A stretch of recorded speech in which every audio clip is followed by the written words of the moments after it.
Hello all, hope you're all safe. This is my first presentation in Ember Meetup and I feel really glad to be as a presenter in this virtual meetup. I'll talk about how to make a progressive web application with offline capabilities using Ember. I'm Monisha, I'm working as a front-end engineer at Zoho. Okay. Before getting into the making of a progressive web application using Ember, let me give a short introduction on what is a progressive web app, its advantages, and why we are choosing a progressive web app over native app. Here it is. Progressive web app actually it is nothing but a website that looks and behaves as it is a mobile app. We can share the app as a link and we can install and use it as a native mobile app rather than making the end user to visit an app stores for purchase. In short, progressive web app are a hybrid between a native app and a web application. It can be used by anyone, anywhere, on any device with a single code base. If you take a step back and think of some of the native applications you may have on your mobile phone or desktop computer, one thing clearly stands out like you never get nothing. In some of the apps, even if I'm offline, there was always something. Here we have an example of an Flipkart app. Even when you're offline, you can revisit your recent navigations and searches, so you get the offline experience here. So here are the advantages of a progressive web app. It fits in any form factor such as desktop, mobile phones, and tablets. The service workers allow offline users and even also on low quality networks. It can be easily shareable via URL and it does not require a complex installation. After the initial loading has finished, the same content and page elements you do not have to be re-downloaded each time. You may have a thought like, why am I choosing a progressive web app over a native app? So here are the various logical reasons which states that why progressive web apps are worth.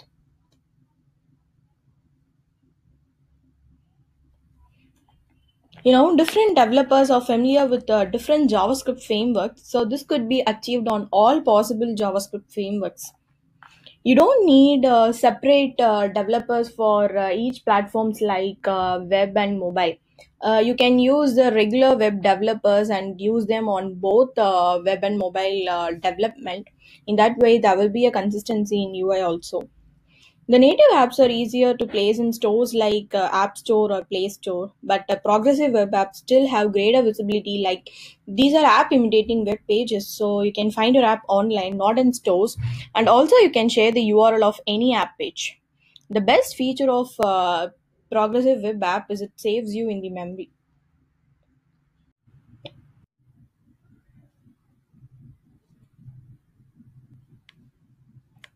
We had a brief discussion on what is a progressive web app, its advantages, and why we are choosing a progressive web application over native application. Now we are going to see about how to make a progressive web app using Ember. These are the steps that are needed for the development of a simple progressive web app. A service worker, a manifest file, an icon to represent the app on the device, a website to be served from a secure domain. So yes, we are going to see about what is a service worker and how it is works. It is nothing but a JavaScript file that runs separately from the main browser thread, intercepting the network request, caching, and also retrieving resources from the cache and delivering the push messages. The service worker, yes, of course, they are like a proxy server stationed between your app, the user's browser, and also the network. It caches assets and API calls. It works only on the HTTPS unless on localhost file. So, yes, uh, this is a sample app, and here we have a service worker file. Yes, this code starts by checking the browser support by examining the navigator.service worker. The service worker is then registered with navigator.serviceworker.register, which returns a promise that results when the service worker has been successfully registered. The scope of the service worker is then logged with registration.scope. If the service worker is already installed, the navigator service worker register returns a registration object of the currently active service worker. Here we'll have logged response like service worker registration succeeded and here the scope. So to view where your service worker is located, like yes, it is under the application, you'll find a service worker. Here, yes, your service worker is registered. Its source and the status of the service worker can be viewed here. The source of the service worker is found under the name of sw.js. It can be any name, but here we named as SW. Yes.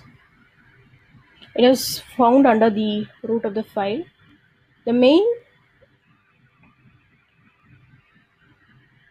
The service worker goes through the three steps in its life cycle, like registration, installation, and activation, and all these event listeners are found in these sw.js file.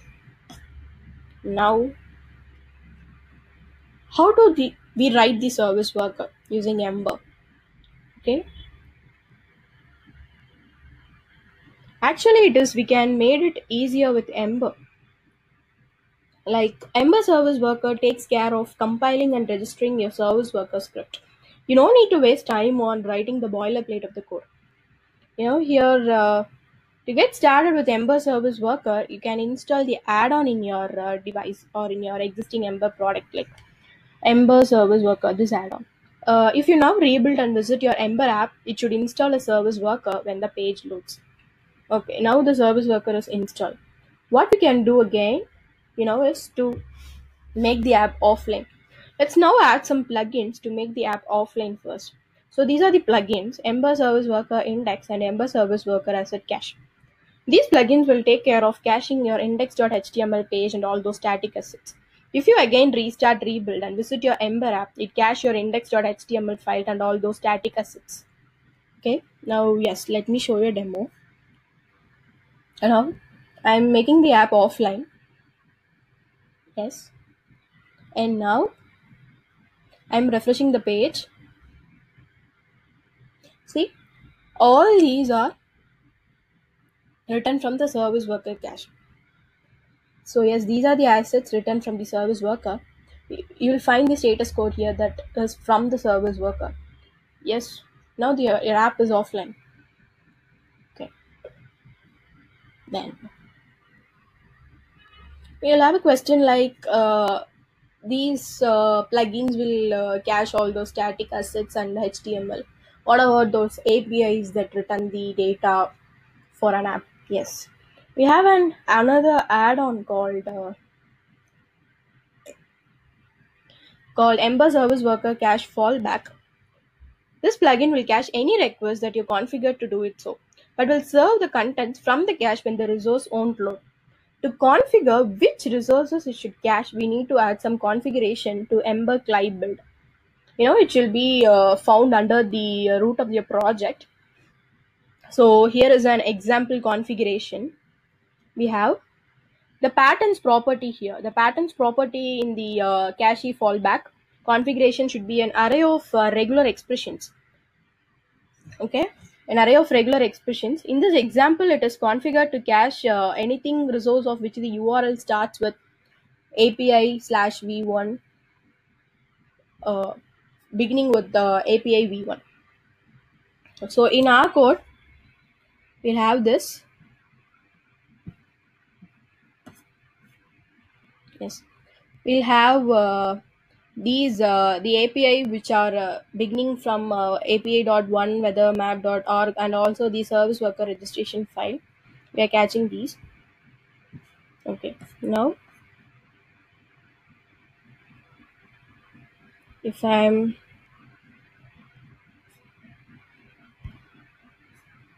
okay, now yes, here see the API is cached and the data is written from the service worker.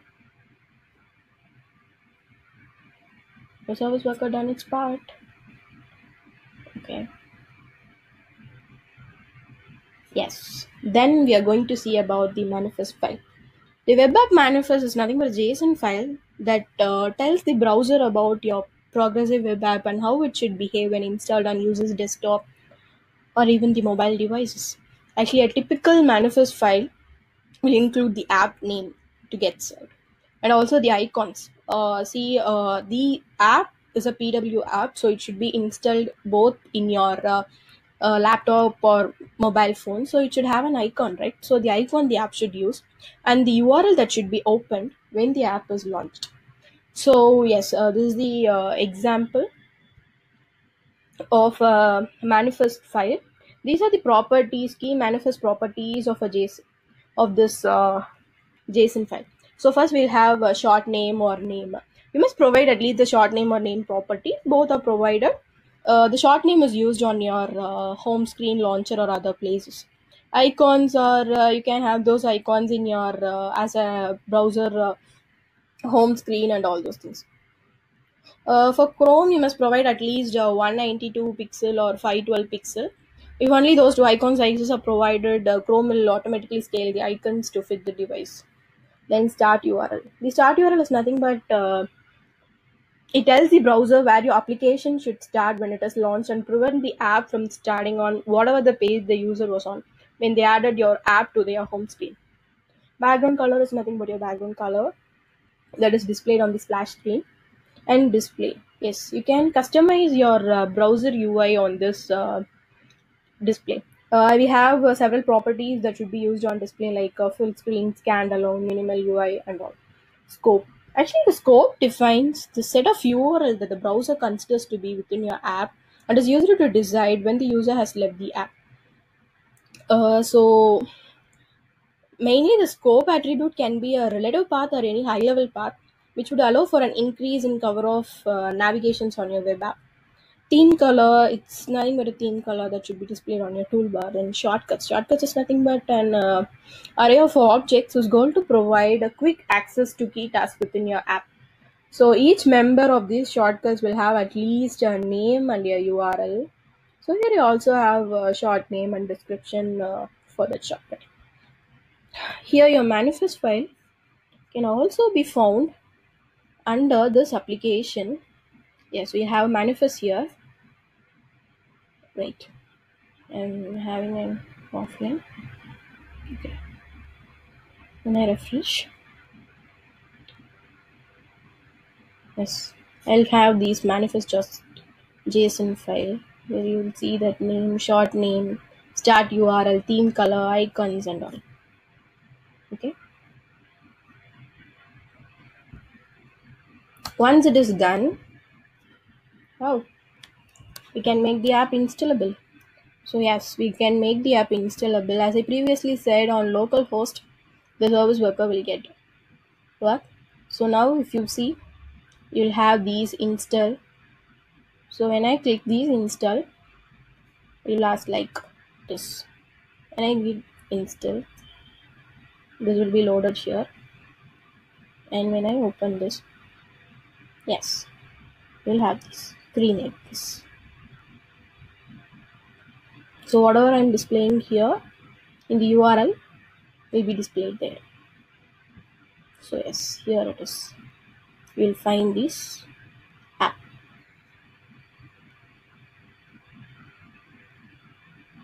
So in localhost, it will get run even on HTTP5.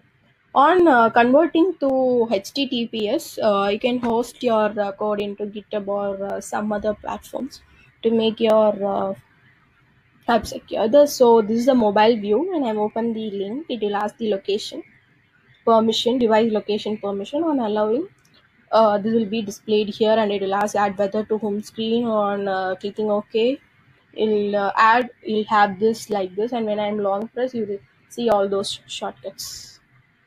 Yes, so yes, our PW app is done. So these are the future developments on this app. I refer these links for making a simple PWA app. So you can find me at these platforms, and thank you so much for giving me this opportunity. And your queries can be posted here.